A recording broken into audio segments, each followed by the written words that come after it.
Nice about cards like Dig Through Time is once you start drawing them, they do tend to they do a very good job of chaining into each other. Yes. When you see the Sultai control deck resolve the first Dig Through Time on a relatively comfortable board with a good life total, that's usually the winning spot. That's the moment where you can say, all right, the Sultai control deck is pulling ahead. So after much deliberation, Jim decides to keep his 7, and we'll get to deliberate with him as Michael Miller, turn 1, is going to fetch for a Thoughtseize. You'll see just what was the weakness that Jim was working with, and can it be exploited? Well, against the turn 1 Thoughtseize, Jim better hope it's a spell heavy hand and not a spell light hand. Temple of Triumph, Outpost Siege, Seeker the Way, Rabblemaster, Seeker, Rabblemaster, Soulfire, Grandmaster. Jim keeping a 1-lander, so spell heavy indeed. Well, it's got the Temple, and this opening hand's really good against Thoughtseize, because, all right. They all do the same thing. Take a 2-drop, all right, whatever. Take a Rabblemaster, all right, whatever. Take your Outpost Siege, so I can't even come close to casting that for the time being, so. Stand very solid against Thoughtseize. Well, to me, it says that the texture of this matchup, what Jim really wants to be doing is to just land 1 or 2 of his early threats. Put the pressure on Sultai control to just have kill spell after kill spell on the first turns. And you can see from Michael Miller, he is concerned at this strategy. And the weakest cards that are in Jim's deck game 1 for this matchup, Wild Slash and Lightning Strike. They're nowhere in the hand. This is a hand that can play against removal spells and discard spells. Yeah, Jim's saying clearly can't take the Temple of Triumph, but he would if he could. It's going to be Soulfire Grandmaster is the card Michael Miller takes. And really just, the Thoughtseize didn't matter there. No, that was good for Jim. Draw for the turn. Well, that's one of the ones you talked about. That's Wild Slash. He'll scry. That is not a land, so it's going to the bottom. It was an Outpost Siege. Jim will pass. And he will be put to the test next turn. How many turns can Jim reasonably miss this land? Maybe 1. I think after that it becomes really hard. Maybe 1. Satyr Wayfinder, the play from Michael. And I'm inclined to agree with you, especially when you look at what Michael has. He does have the ability to play a turn 4 Kiora, the Crashing Wave.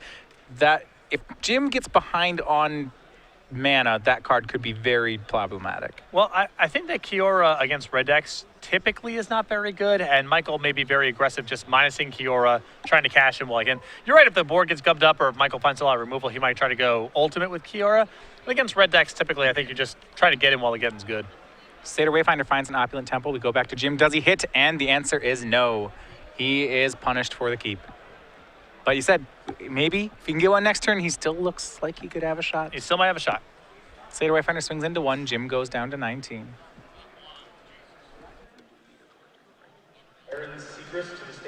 And then the Opulent Palace that he found. Michael not necessarily thinking that he needs to leave up Sultai Charm. This is a show of strength. He instead opts to play mana in such a way that he can get that turn 4 Kiora. You see Jim Davis wild slashing at Michael, not wanting to discard. Swing by Satyr Wayfinder puts Jim down to 18. Untapped land from Miller. Now with Jim still on 1 land, I guess Michael has other designs here, but I thought possibly... I thought he would slam the Kiora, but... Well, the thing is that Jim's hand's all monocolor threats, so if Jim does draw land number 2, Michael can go, okay, kill it with Sultai Charm. Yep. And Jim drawing Mantis Rider, and this may have been misses on too many consecutive turns. Yeah. 3 misses on the land. 5 if you count the first draw, the scry, and the following 3 turns. It is 5 misses on the second land for Jim. Yep. It's one of those, when you keep a hand like this is an occupational risk. You accept that, you know, some percentage of the time, if your top 5 cards are not lands, that you will lose to pretty much any draw out of your opponent. But to be fair about it, you mulligan to 6, your opponent has a turn 1 Thoughtseize and other stuff going on. How often are you winning that game? Yeah. On Michael's side, and this is some discipline on his side, he played Kiora but minused it to draw a card. And then plays a land. Right on time. So he does have a second Kiora, so he can use Kiora to continue to ramp himself and then play another one. But now, land number 2, Jim's on the board. It's Seeker of the Way. And Michael will murderous cut it. Getting the board clean here. At this point, we can expect Michael to use some card advantage here and really just build toward a win con. Even that Kiora in his hand figures to be pretty decent. So he will plus Kiora. And he's going to sit back on a pair of Sultai Charms. And that's Kiora plus 2 Sultai Charms is going to be very difficult for Jim to get through. Now, I think that if Michael's plan here was to just plus Kiora, I think I would have preferred for him to not use the Murderous Cut on Seeker of the Way and just allow it to be in play and Kiora it, because right now his hand does not have a response to Mantis Rider. Yeah, I was looking at that as well. Seeker of the Way is the play for Michael Miller, or for Jim Davis rather, and Michael will dig through time on end step. Not shabby. Yeah, if Michael finds an answer to the Mantis Rider in these 7 cards, he will probably be able to sew this one up. Right now, Jim's hoping to hit the land, hit the Mantis Rider, and have the Mantis Rider go the distance. We see cards like BioBlight, another dig through time among these. It seems pretty unlikely that this would happen. Yeah, BioBlight's a great pickup here, as now he's got insurance against Mantis Rider, and the leftovers in his hand plus the Kiora should be enough to handle whatever else Jim can bring to the table. Yeah, it takes BioBlight plus Hero's Downfall as his 2 cards. Not bad. So now his hand BioBlight, Hero's Downfall, Sultai Charm, and with a Kiora on board, it seems like it would be very difficult for Jim to mount an attack through the Kiora. But you see Michael just drawing cards nonetheless. It's interesting, right? He could be embleming here, and that would almost certainly work. I guess the risk with embleming is that all it takes is for Jim to point 1 Burnspelt Kiora to undo that work. Yep. But with another Kiora in hand, you have a pretty good insurance policy. I guess he figures for Jim to win the game at some point, he has to expend some probably significant resources getting this Kiora off the table, and then the second Kiora does him in. And Jim draws. He just has to pass the turn. You see his hand, multiple Mantis Riders, multiple Rabble Masters, and Valorous Stances. Yeah. Can't even cast anything. And Michael will draw 2, discard 1 with Sultai Charm. Land a Crux of Fate into hand, has to discard. It'll be the Crux of Fate. Eventually, Michael will find one of his bigger Planeswalkers, and that will be the win con. Draws for turn. And they have each other's deck lists, so it's not like Michael has to play around something like Disdainful Stroke or Negate in the main deck. If he gets to his Planeswalker, he can just cast it. Satyr swings. Kiora goes up to 2.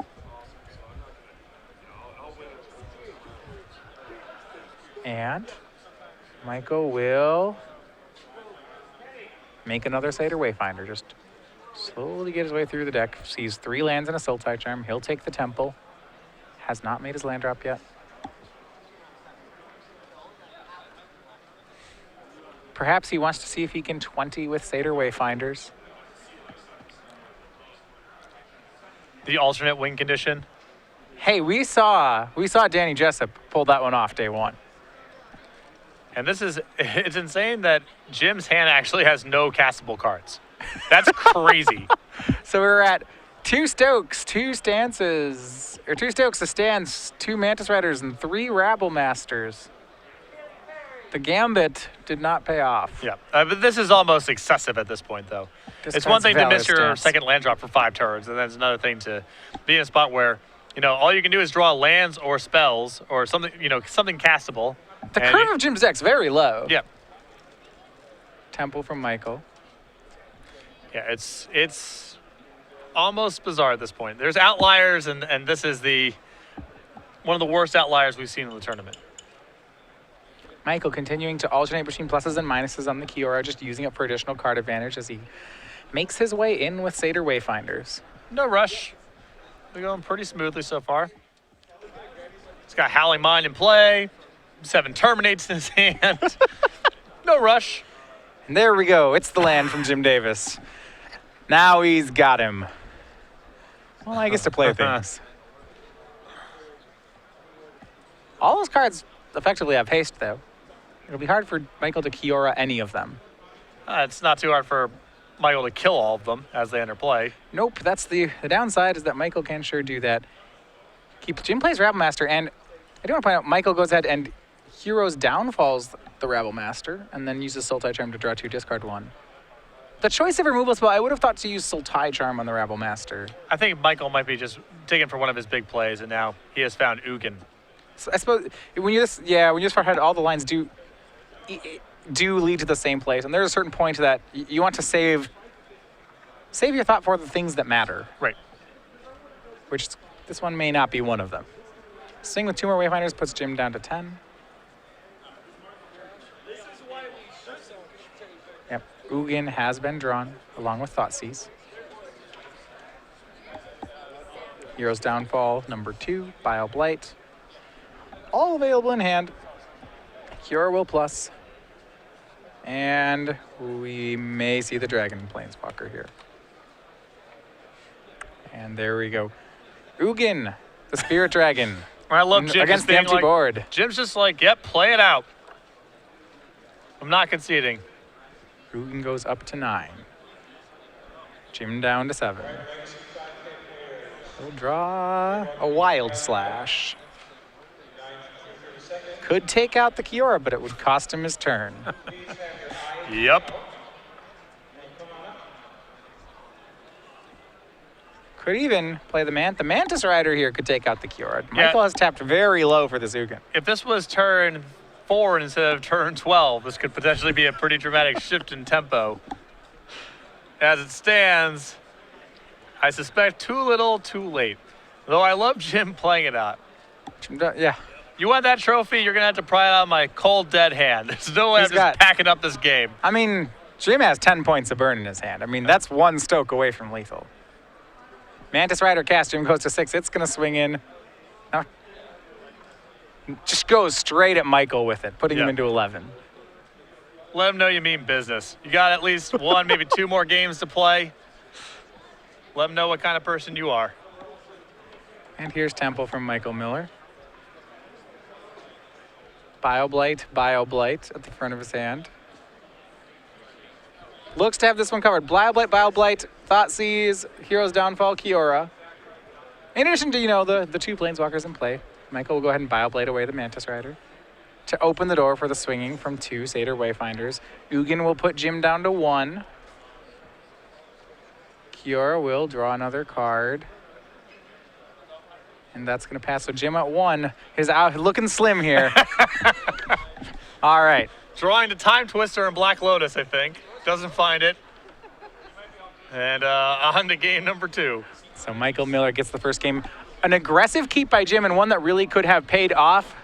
Did not. If he has a land on turn 2, even if it's a land that comes into play tapped, I think he's got a good shot in that game. And he just messed for an absurdly long time, and Michael was never under any risk of losing the game. All right, so players going to the sideboard. We've talked about how Jim has boarded in this matchup. The decks are very similar that you have to think Jim will go on a similar plan here. So on Jim's side of the sideboard here, you see Treasure Cruise, a Glare of Heresy, 2 copies of Sarkhan the Dragon Speaker, 2 copies of Bramaz, a Valorous Stance, 2 copies of Magma Spray, 2 copies of Erase, 3 Disdainful Strokes, and an Ashclaw Phoenix. So the cards that I'm almost positive are coming in here, the Disdainful Strokes, the copy of Ashcloud Phoenix, and the Treasure Cruise. And then once you get past that, there's some marginal options, like the 4th copy of Valorous Stance might be a little excessive, but Jim may want it just to protect his creatures and keep off certain threats like Tassiker. I think the Bramazes are okay against Bioblight, so you might see it coming as well. But the Ashclaw Phoenix, the Disdainful Strokes, and the Treasure Cruise, definitely the highlights of Jim's sideboard in the matchup. On Michael Miller's side, he has a lot of the same weapons that Danny Jessup had, but some different ones. We'll start with the ones that are the same. He does have copies of Farika's Cure. He does have copies of Drown in Sorrow, and maybe some copies of Tassiger to help supplement this. One of the interesting ones is Rakshasa Death Dealer. It is something that trades with some of Jim's early drops if Michael just wants to get something on the board earlier. Well, I wouldn't want to play that kind of game against Jim's deck because he is going to have to leave in some removal no matter what. No Wild Slashes and no Lightning Strikes, but he'll have some amount of burn, and I think Death Dealer is a little bit poor for this matchup. I do like the copies of Drown in Sorrow. I like the Silence the Believers, the Farika's Cures, the Negates. I think the Tassikers are okay here as well. Yeah, Michael, as a note, does not have the Courser of Krufix that we saw out of Danny Jessup. Though I don't really like Courser of Krufix in the sideboard for this particular matchup because I don't think it's very efficient at blocking, and with Jim having access to so many copies of Valorous Stance, it's just so easy for him to remove it. Yeah, it does put pressure on him to have a removal spell, but it is one that he normally has. We did see Danny board them in last round. Yep. But you're right that they frequently do not stay on the board. Stoke the Flames is another issue as well, because we know Jim's keeping that card in. It's just powerful enough that even though it doesn't do very much in terms of impacting the board, it's just very efficient. And so we've been talking a lot about how, as the number 1 seed, Jim Davis is trying to get some separation this event as we go over to our leaderboard. And this is how the standings laid out before the event. And this one should lock it for Jim. So as it works, Jim Davis, even with a finals loss here, will gain 20 points and move up to 249. A win gets him all the way over 250. For Danny Jessup, his finals appearance got him 15. That's to 189. But this gives Jim a 40-point lead going into the Invitational. And barring some very significant IQ finishes from Kevin Jones, Jim should mathematically have Season 1 locked up for the Invitational. Yeah, we basically would have to have an SCG Open in Kevin Jones's living room, I think, for anyone to catch Jim at this point. And he'd have to win it. And he would have to win it as well. And Jim would have to not know about it. He'd go. Right, he would go. So Jim should be good for Richmond. So congratulations to Jim Davis, Yep. something he's been working hard toward. We cannot, not official as of yet, but I believe this should be locked before the beginning of the Invitational. Well deserved for Jim too. He's on the cusp of potentially a second Open Series win of 2015 after a title has eluded him for so long. He's done a lot of work in the IQ circuit, consistent string of top 8 finishes throughout the Opens in 2014. But Michael Miller here potentially playing the role of spoiler. One game of win from winning this tournament. All right, and we are going to go, so we will be underway with Game 2 shortly. Jim will get to be on the play this time. And despite not getting Game 1, I have to think if Jim sees a hand like he saw Game 1, he'll go for it again here. Sure. Again, he's got to play around a lot of different stuff. And you mulligan, that hand looks bad. He kept a one lander. He just died with a one land in play or whatever.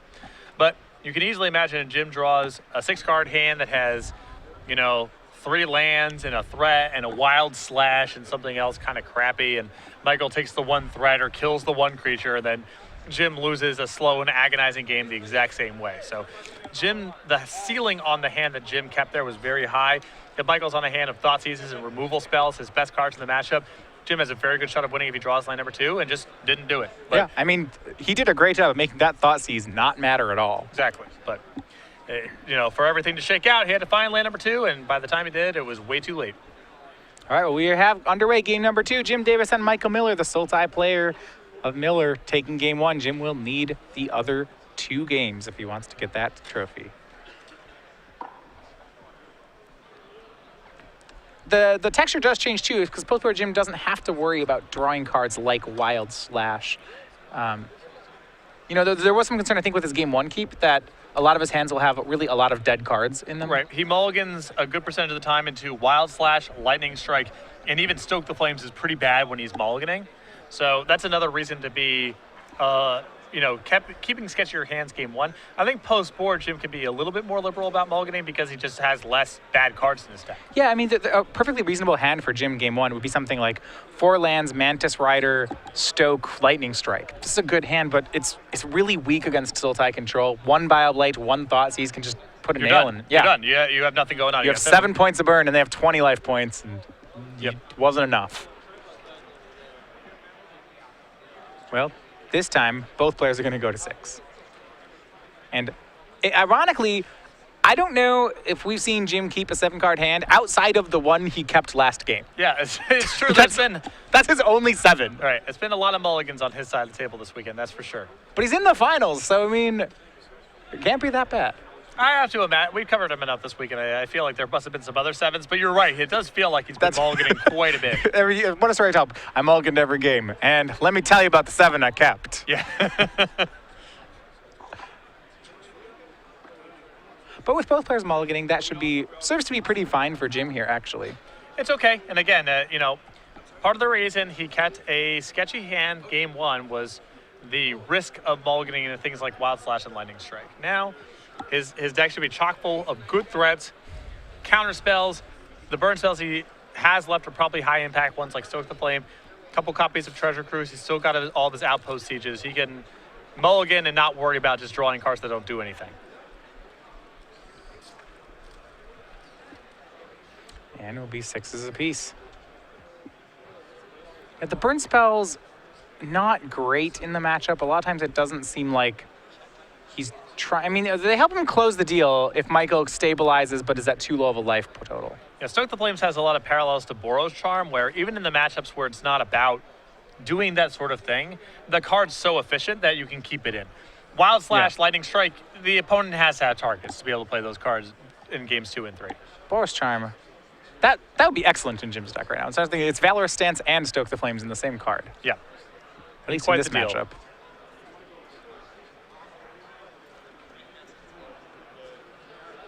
And we'll see if we have a game yet.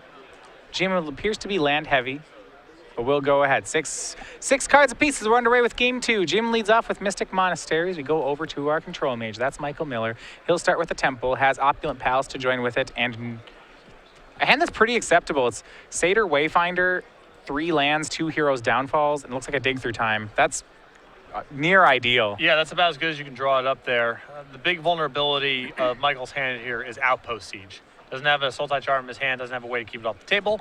And if that sticks in, that's a very good way of beating a hand that's all removal spells. Yeah, Michael drawing Island for the turn. He'll play the Island, and we'll take the break. No 2-drop from Jim to play Satyr Wayfinder. Believe Jim will get to have a turn 3 Rabble Master thanks to this. Michael finds a Temple off the Wayfinder. Which that could do some damage. Michael, with these downfalls, will be a turn behind on the tempo of killing these multiple Rabble Masters. Yeah, Rabble Master is very good for Jim on the play, just, you know, in a general sense. Goblin token swings in. Michael, happy to trade the Wayfinder with that, and will pass. And if Michael goes ahead and says, all right, well, before you get another token here, I'm going to go ahead and take care of that Rabble Master with a Hero's Downfall. That opens up the path for Outpost Siege. And Outpost Siege is probably the prize of Jim's hand, given that Michael is, right now, without a copy of Sultai Charm. And Michael passes. Does have the Hero's Downfall, 2 of them at the ready. Jim will make a Goblin token and swing in, and this is for not killing the card on Jim's turn, this is a lot of damage Michael's willing to take. Yeah, this is interesting. Maybe he's trying to go to Crux of Fate, but Rabble Master is just so much damage, not just this turn, but next. It represents a decent bluff. If Jim has Outpost Siege, that takes a lot of courage to cast it into this board. I would have to, if your opponent's not playing the kill spell, you think he either doesn't have it or he's leaving up Disdainful Stroke. Yeah. It might cause Jim to just pump the brake altogether on adding anything else to the table.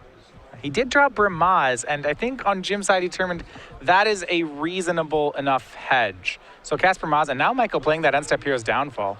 Yeah, now the only thing that really makes sense if you're in Jim's seat is something like Drown in Sorrow. Yeah, just Drown in Sorrow, Disdainful. Still Disdainful Stroke makes sense if he was leaving that up. Sure. But it's really neat because he doesn't have it. Yeah, this is, Michael can get to Crux of Fate next turn, but there's no guarantee that the Crux of Fate resolves or kills the Rabble Master. You're playing against a deck with Valorous Stance, playing against a deck with Disdainful Strokes of their own. The representing Disdainful Stroke and taking this damage is trying to get Jim to not play Outpost Siege. It's not even a card that Michael knows if Jim has. I think Jim does have it, and knowing Jim's a patient player, that Jim will probably not cast Outpost Siege based on this play line. Unless he has 2 of them, which I believe he might. In which case, losing 1 to Disdainful Stroke becomes more acceptable. Well, I think that the first order of business here is just for Jim to get into combat. And, sure. He says combat, see what Michael's going to do. And Michael, this time he's not going to wait. It's going to be Downfall on the Rabble Master. Jim gets to swing in with a token. Michael down to 15, and now the siege should begin. Mystic Monastery and Outpost Siege for Jim. And I think that's, that sequencing from Michael there, a little bit curious, and I feel like he may have been trying to set this trap of, okay, well, I'm just going to be able to get to Crux of Fate and realize the amount of damage he was taking in the end turn was too much. Satyr Wayfinder, the draw and the play for Michael. His hand is pretty land heavy. He has a Crux of Fate, but may just have lands outside of that. Mills gets into a land, a Dig and Sultai Charm in the graveyard. And that's the second copy of Dig he's milled over, and that's really the most important card for this deck, in my opinion. Certainly a matchup. On this board, Sultai Charm, one that he'd really like to see as well. It's one of his ways to get Outpost Siege off the board. Yeah.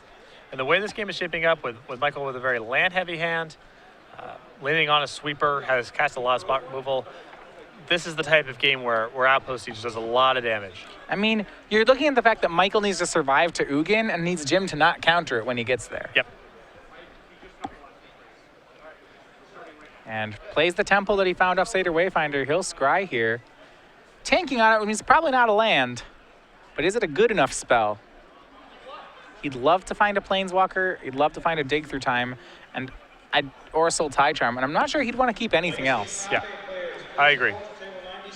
I think even something like Hero's Downfall has to go to the bottom at this point. Well, it doesn't. Yeah, this Outpost Siege will get him. Yeah, Michael can't play 1-for-1 now against the Outpost Siege. He has to either needs to remove the Outpost Siege or trump what Jim is doing. Well, the Siege gives Jim a Seeker of the Way. He draws a fetch land for the turn. Now, on Jim's side, is there any danger to running out 2 outpost sieges? Just Ugin, and Ugin is sort of like this all-encompassing problem, you know? Yeah, you're already on the disdainful stroker bust with Ugin. Yeah, I'm gonna leave the second outpost siege, so if I get hit with Ugin, I can rebuild with an outpost siege. That's not really a thing. See how Jim decides to play it. Swings in with the Goblin. It trades with Wayfinder. And Jim may just jam more outpost sieges. We'll see if how he goes about it. Yeah. If he wants the Seeker, he'll have to play it this turn. And he'll do that. Does have land 6. He'll play it, and he'll play the conservative route. Just pass. I think part of the logic here is the other card in his hand is Stoke the Flames, which I believe it is. The Stoke the Flames may be good enough here to bleed out Disdainful Stroke if that's the card he's worried about. And then that opens up a path for Outpost Siege to resolve the following turn. Back over to Michael Miller, plays Opulent Palace for the turn. He'll pass. Ugin was the card he had kept on top. Okay. I'm fine keeping Ugin that was here. one of those we mentioned. There's only a few cards he needs here, but Ugin is one of them. Crux of Fate probably allows him to get to land drop 7 and 8. And then if Jim does not have Disdainful Stroke, Ugin may catch him all the way up. It could. Michael's still at a healthy enough life total. Now Stoke the Flames will do damage here. Shave turns off Michael's clock. See if Jim just end steps Stoke. I believe he will. Yeah, Stoke Flames straight up at Michael Miller. He'll put him down to 11. And this is one of those things where if it resolves, great. And if not, well, that's one less Disdainful Stroke to fight over an Outpost Siege. Jim playing this in a way, yeah, because he's eating all his extra cards off Outpost Siege, I think he wants to make sure he has all his mana on his turns. This is dropping 1 point of damage because it didn't prowess the Seeker of the Way, but as long as you gain the damage back in his further draws, it's still the best way to play the burn spells. Exactly. He just wants to be able to flip over cards and be able to cast all of them. That's Mantis Rider off the Outpost Siege. Draw was Battlefield Forge. So this is a pretty good setup here for Michael because this means that the Crux of Fate next turn is very juicy. Yeah. And that's turn 7, and then turn 8 Ugin. So here's Mantis Rider. Here's going to be the attack. Michael Miller doesn't have anything. He goes to 6. Now, there's still the danger of him getting burned out by Jim. If Jim goes land, Outpost Siege on Dragons, he could put Michael to 4 through Crux Fate. I don't know if he makes that play. Yeah, he'll just hang on to the second Outpost Siege. I think he still just has reason to believe Disdainful Strokes in Michael's hand is not willing to trade a premier card in that fashion. Hero's Downfall was the draw by Michael Miller.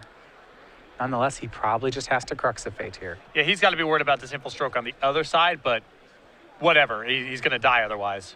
I mean, part of his game plan revolves around him tapping out for Ugin and it resolving. So if there is Disdainful Stroke on the other side, I don't think Michael beats it. Right. I agree. It's a risk, but it's a risk he has to take at some point anyway, so it doesn't really matter. And this will be Crux of Fate. Destroys the non-dragons. That's both Seeker of the Way and Mantis Rider. Clears the board for now. One more turn. He's hoping to avoid burn spells and haste creatures. Yep. Cons flips Shivan Reef. That's a good one for Miller. Jim's draw for turn. That's Sarkhan. We'll put Michael down to 2. And that can actually be very risky. The Outpost Siege sets to dragons can even finish the deal if Michael's at 2. But if you go play Sarkhan, activate, hit you, then there's no guarantee that you're able to win the game from there. Because you're basically just on your last Outpost Siege. A lot of your creatures are no good. But at the same time, I don't feel like Jim can really just play a second Outpost Siege. I mean, perhaps he can. Perhaps he can play a second Outpost Siege. And basically what happens there is, if Disdainful Stroke's the card in Michael's hand, great, you still have your Sarkhan. If you play a second Outpost Siege, that's probably good enough for Michael to go Ugin and minus it in the event that Michael does have Ugin. It's probably good enough for Michael to go Ugin, minus it, and take care of the 2 Outpost Sieges. You then have your Sarkhan to finish off the Ugin, and that's pretty good as well. So Jim currently consulting a judge for a specific rules interaction, wanting to make sure he gets his line correct here. I feel like the play that I like most of all here is playing the second Outpost Siege because I think it's the most effective way to play around Disdainful Stroke, and it's the most effective way to play around Ugin. And those are the two cards that Jim has to be most concerned about. So playing the Outpost Siege plays around Ugin. Because you have a Sarkhan left over in your hand. So if Michael taps out and plays minuses, Ugin, you can kill the Ugin. You get to untap, play Sarkhan, and attack it. He's going to go ahead and do that. Here's Outpost Siege number 2. And you would probably, if Disdainful Stroke's in Michael's hand, okay, cool. Well, now your Sarkhan has free reign potentially next turn. This one also set to cons. It is interesting that I suppose Jim did not, because he didn't have the Sarkhan, he didn't make this play last turn. Right. Let me go over to Michael. Michael's going to have to still just jam the Ugin here. Exactly. And that's exactly what, it's not what Jim wants. I think that his preference would be for Michael to have nothing. But if you're going to have to try to beat Ugin, I think this is the best way for Jim to do it. Now, what about playing where Jim takes Sarkhan, hits Michael down to 2, and then looks for an active draw? There's a lot of, that's fraught with peril. Well, it's really rough if Michael's play is Disdainful Stroke, because Sarkhan's the real prize of that hand right now. And if your play is, if Michael untaps and plays Ugin, well, then you have an Outpost Siege against Ugin, and there's no guarantee that's good enough. Yes, Jim has a lot of draw steps, but if Michael is able to Sultai Charm the Outpost Siege, he's really not that many turns away from being able to minus the Ugin again. I think this is the most effective way to play around the two cards he's most worried about. All right, so land 8 is fetch 4 for Michael. It puts him down to 5. And in the event that the card in his hand is Ugin, you're still drawing very live, because if you draw a burn spell this turn, you can play Sarkhan, attack Michael instead, and then finish the game off. Yeah, so Ugin's going to go ahead and exile all the Outpost Sieges. And we'll pass back. Jim has the Sarkhan hand. His draw for the turn was Shivan Reef. That's no help. Here's Sarkhan. It'll be activated, becomes a haste creature, and it can take down Ugin. So Michael's win con's off the board, but things have been equalized. We know Michael has Hero's Downfall in his hand, so he actually does have the answer to Sarkhan. And actually, this line of play from Jim is great here, because he's saying, I don't think the Sarkhan gets to next turn. I'm going to try to put you down to 1 and draw live. Oh, wow. From here. All right, so it ends up, I think, effectively being the same as, it's the same as the other line, except this time we got to play the Sarkhan without the fear of Disdainful Stroke. The risk of this line is he's at risk of dying much faster, because if Ugin's in play. If Michael has the Hero's Downfall, he has a lot fewer turns to draw it out here. But would you rather have Michael at 1 with Ugin in play, or Michael at 5 and the board be clear? I think Jim might actually prefer to play through this.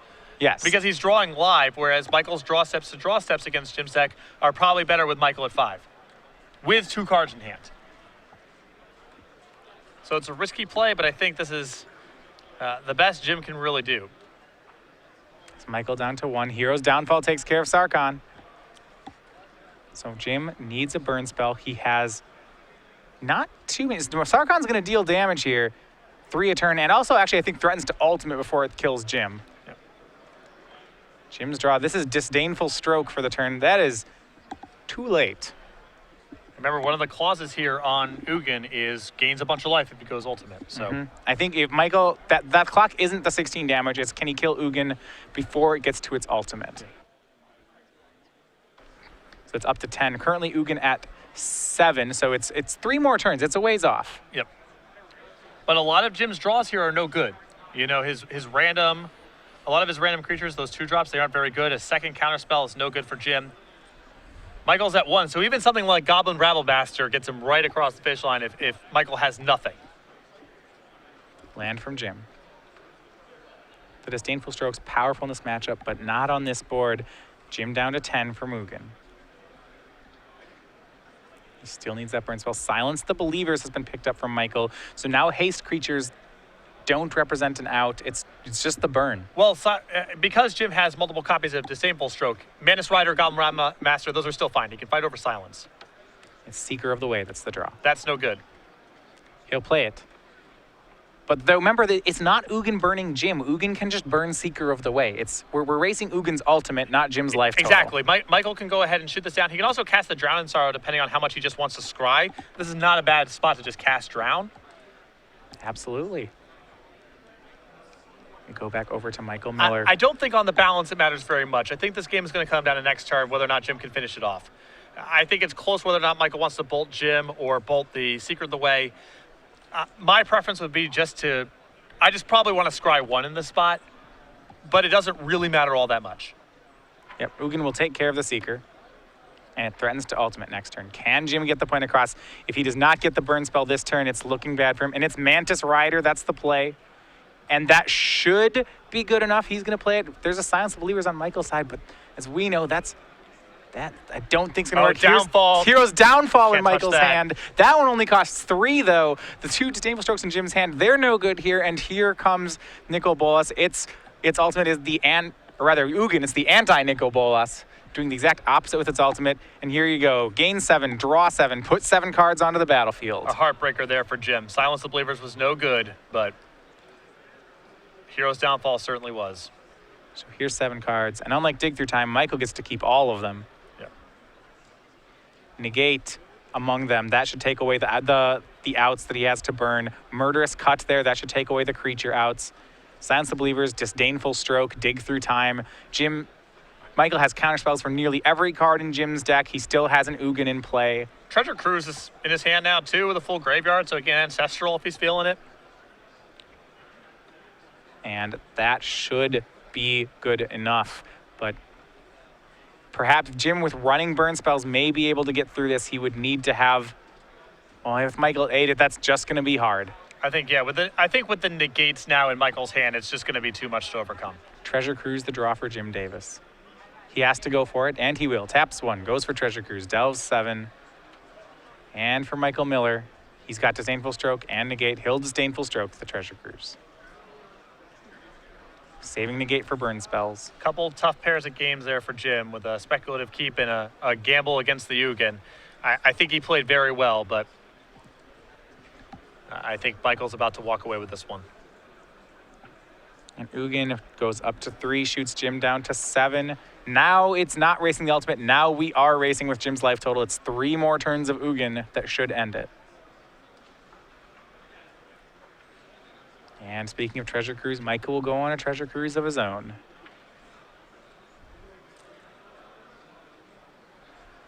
This one, though, Jim will try for a Disdainful Stroke. And I feel like that's fine if you're in Michael's position. He's got the win in his hand. The negate probably can be held for something else. You'd hate to lose your negate and then have Jim cast Stoke the Flames at Ugin. Exactly. Just protect Ugin, protect yourself. Michael would probably have to discard the hand size more than likely, even if he resolved the Treasure Cruise, so just let it go. Yeah, casting the Treasure Cruise mainly because, well, it was there, it cost 1. He's got nothing else to do, so whatever. But I like not fighting over it. Jim's draw is a land, Michael's is a Bioblight. Ugin puts Jim down to 4. 2 more turns to go for the Dragon Planeswalker. Can it finish the deal? It already gained Michael from that 1 life point up to 8. Jim drawing a temple. He will scry. Sees Mantis Rider. And I think Jim is basically just drawing, even though we know it's not good, Jim is drawing into Treasure Cruise into perfect cards. So I think he's got to put anything that isn't Treasure Cruise at the bottom. Mantis Rider wouldn't stop Ugin. It would come down, attack Ugin, and then Ugin would kill it on the way back. Not an answer to the board, even if Michael has no hand. I think that's why Jim has to ship it. And Ugin goes up to 7. Jim goes down to 1. Some high drama in this game, that's for sure. And land is the draw, and that'll do it. Michael Miller is your Star City Games Dallas champion. Congratulations to him. A very well played second game there. It was hairy. Watching Jim try to navigate through all the tricks, I think Jim did a very good job. Left himself with about a 3-turn window to find a variety of cards. Goblin Rabblemaster would have been good. Mantis Rider, any burn spell, and just drew Disdainful Strokes, one of his best cards in the matchup, if not his best card. But facing down Ugin on the table, he needed something proactive and did not find it in time. Just felt like some of the things sequenced wrong at the end there for Jim. Turn after Michael plays Ugin, Jim's next 2 draws are Disdainful Strokes. And at that point, the damage is done. You can't get Ugin off the board. And Michael was able to find a downfall in the intervening turns, because if he was only on Silence the Believers, that's not good enough there. Jim's Disdainful Stroke catches it, but because Hero's Downfall cost less than 4, Michael was able to get off the table, and it was only a matter of time before Ugin went ultimate, and then all the way back up again finishing Jim off. And one thing I want to compliment Michael Miller on how he played that game. I do think early on he took an extra hit off Goblin Rabble Master to really sell a disdainful stroke bluff early in the game. It cost him life points to do it. And if you go back, there's a turn there where when Michael's building up to Ugin, where if Jim just starts slamming all his outpost sieges and setting them to dragons, he does have enough points to burn to end it. But I mean, Jim was pretty convinced there was disdainful stroke in Michael's hand. And